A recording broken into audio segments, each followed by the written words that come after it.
Yes, next po natin kung Erin, si Cecil Dungaw ng Porac, Pampanga via phone patch. Cecil, good morning at ikonsulta mo na. Good morning po. Good morning. Opo, ang ikokonsulta ko lang po, meron akong nunal. Dating maitim, ngayon ay nagiging mapula. Tapos sa palibot, maputi. Yes, kuya, balikan po natin si Cecil Dungaw ng Porac, Pampanga Ang sa tanong kanyang niya katanungan. ay, yung daw nunal niya dati Apo. ay itim. Naging pula. Di mo naman kaya kinamot. Oh, tapos, yung white daw yung paligid. Oo. Ano daw pwedeng gawin? Ano ba nangyayari sa nunal na itim nagiging pula?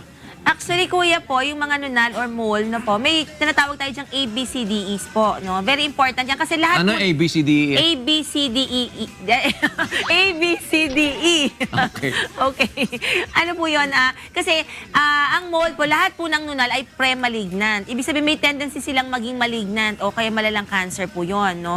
So ngayon, dapat pong tandaan yung ABCDE. Ano po yun? Yung A is asymmetry. Ibig sabihin, kapag huhinati sa kalahati yung nunal, magka-partner ba sila? Magkamukha po ba? Oo. Okay. B is border, kung nagiging iba po yung gilid.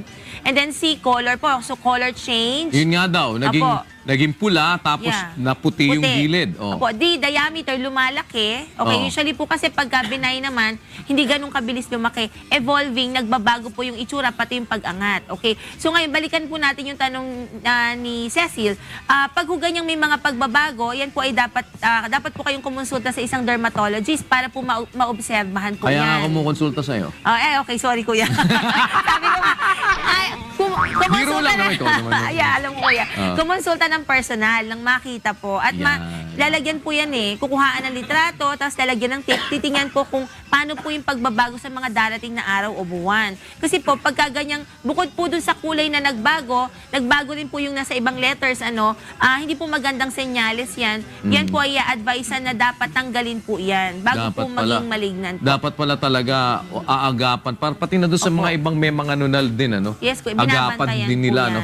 Punta po kayo, kung may pagkakataon ka, Cecil, pasyal ka dito nung nandito si Doktora Sara, Monday or Friday, Friday po. para matignan. Baka nga kailangan niya ng action, di ba? Para Early mas detection maagapan. kasi kuya kung sakaling hindi maganda yung nunal, kalagayan ng nunal, maagapan po, mapatanggal na po.